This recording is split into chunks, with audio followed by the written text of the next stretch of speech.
pas qu'il vous apprendra grand-chose. Justement,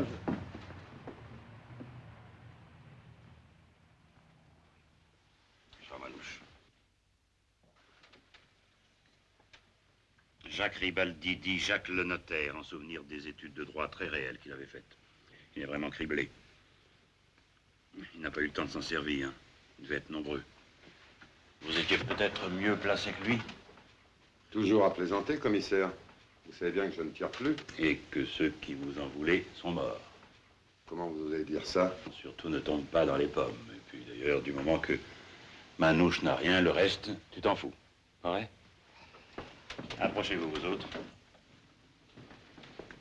Je n'appelle pas les clients, je suppose que ce soir, il n'y en avait pas.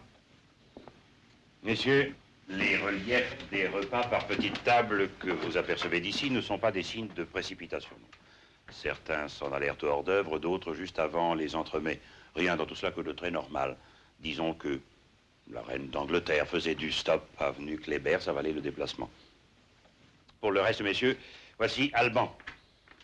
Il n'a absolument rien vu quand l'accident est arrivé. Il était accroupi derrière le comptoir, il y chassait les mouches, et lorsqu'il releva la tête, les agresseurs, les vilains, enfin ceux qui sont entrés ici, on se demande encore pourquoi, avaient disparu. Alban serait parfaitement incapable de nous dire s'il s'agissait d'un homme seul ou d'une tribu de Touaregs. Alban. C'est à peu près ça. Voilà. Voici Manouche. De mauvaises langues diront que Jacques le notaire avait un sentiment pour elle, mais où serait le rapport, je vous le demande. Manouche n'a rien vu. Elle était à la caisse, le nez sur une addition. Bien. Voici le second barman, Marcel le Stéphanois, si ma mémoire est bonne. Et il a eu si peur en voyant entrer un homme à la mine patibulaire qu'il serait incapable de le reconnaître. Il a disparu derrière le comptoir, il en émerge à peine. C'est un craintif, Marcel. Il n'a rien vu, Marcel. Oh, bah ça alors. Je t'en prie, prends ton temps. Vous êtes formidable, c'est ce que je dois dire. On dirait que vous étiez là. Non, messieurs, je vous fais juge de la docilité, de la bonne foi des témoins. Ah. Je vous présente le voiturier, un homme honorable dont le nom m'échappe. Il a vu entrer des clients, mais il n'a rien entendu à cause du bruit intense de la circulation dans ce quartier grouillant de hideux, poids lourds et de sifflements de train. Puis il a vu sortir des clients, ce dont il a une grande habitude, et on est venu lui annoncer la mort d'un homme. Il est encore sous le coup de la stupeur. Auriez-vous la force de parler, mon enfant? Vraiment, quel choc. Abrégeons, je ne suis pas un tortionnaire. Ne soyez pas timide, allez vous asseoir. Messieurs, un idiot de village comprendrait que ces gens n'ont absolument rien vu quant à la disparition des clients. Ils ne sont pas payés pour en découvrir le motif. Tout le monde n'a pas une imagination au-dessus de la moyenne, messieurs.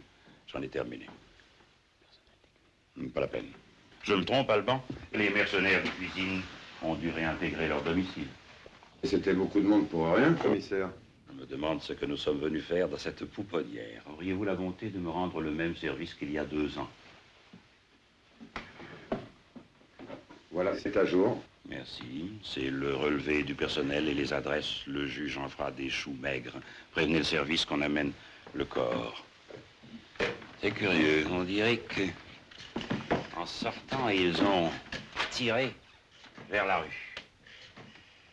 À moins qu'on ne leur ait tiré dessus de l'intérieur. Alban, j'espère que tu en as tué au moins, hein? Enfin, nous le saurons dans quelques jours. Alors, Liemel, je vous envoie un client. On emmène seulement le corps. Pour les autres, nous pouvons nous en tenir à la formule rituelle. Tenez-vous à la disposition du commissaire. Interdiction de quitter Paris sans nous informer du changement d'adresse. Parfait. Il avait de la famille à Paris? Non. Enfin, pas que je sache. Ils sont à Bastia.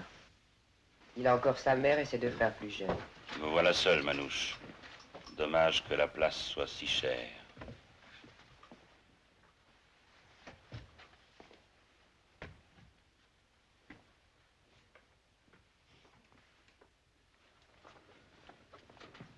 C'est fini, Manouche. Prédisposez, vous autres aussi, monsieur.